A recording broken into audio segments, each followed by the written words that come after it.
Bismillahirrahmanirrahim. Assalamualaikum warahmatullahi wabarakatuh. Perkenalkan, nama saya Dan Bagaskara. Di sini saya akan menjelaskan tentang penggunaan kata baku dalam bahasa Indonesia. Kata baku adalah kata yang sesuai dengan ejaan kaidah bahasa Indonesia. Sedangkan kata tidak baku sebaliknya, yaitu kata yang tidak sesuai dengan kaidah ejaan bahasa Indonesia. Kaidah bahasa Indonesia yang lebih dikenal sebagai Pedoman Umum Ejaan Bahasa Indonesia yang Disempurnakan atau EYD.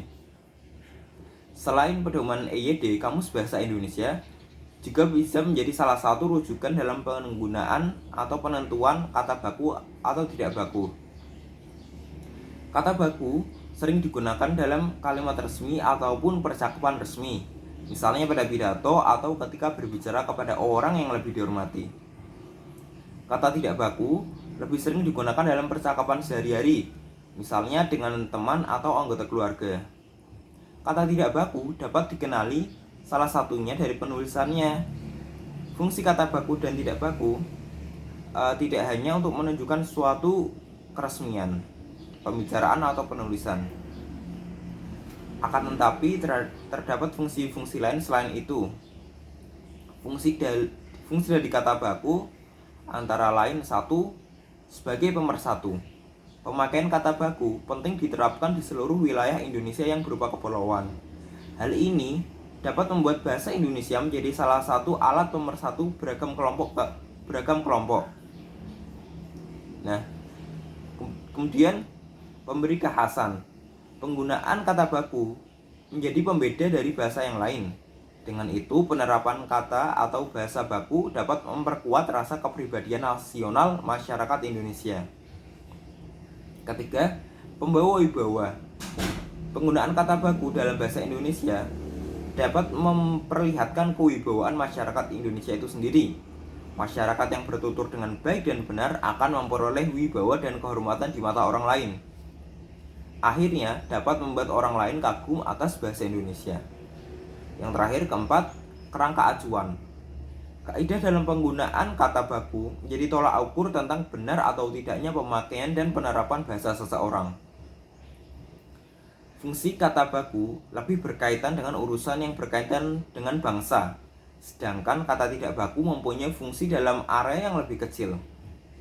Kata tidak baku berfungsi dalam menciptakan kenyamanan, keakraban, dan suasana santai ketika bercengkrama atau berkomunikasi dengan keluarga dan teman. Ciri-ciri kata baku dan tidak baku. Beberapa penentuan kata baku dan tidak baku bisa dilihat dari ciri-cirinya. Ciri-ciri kata baku antara lain: kata baku tidak dapat berubah setiap saat, tidak terpengaruh bahasa daerah maupun bahasa asing.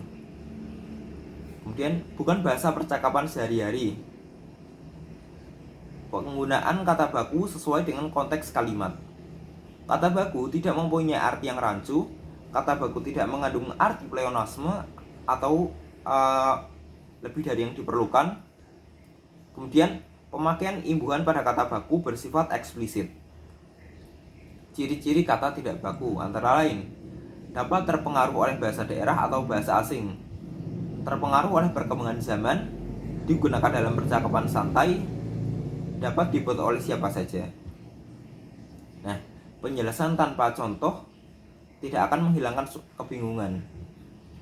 Maka di sini saya akan menyajikan contoh sehingga dapat memperjelas apa yang telah saya paparkan tadi. Jadi nanti saya pertama akan menjelaskan kata baku, kemudian kata tidak baku yang sering dilontarkan orang-orang.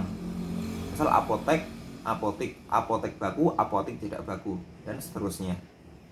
Kemudian atlet, atlet, atmosfer, atmosfer, berpikir, berpikir, bus, bis, cabai, cabe, cendekiawan, cendikiawan, detail, detail, dan masih banyak yang lain yang mungkin jika saya sebutkan semua akan lebih panjang.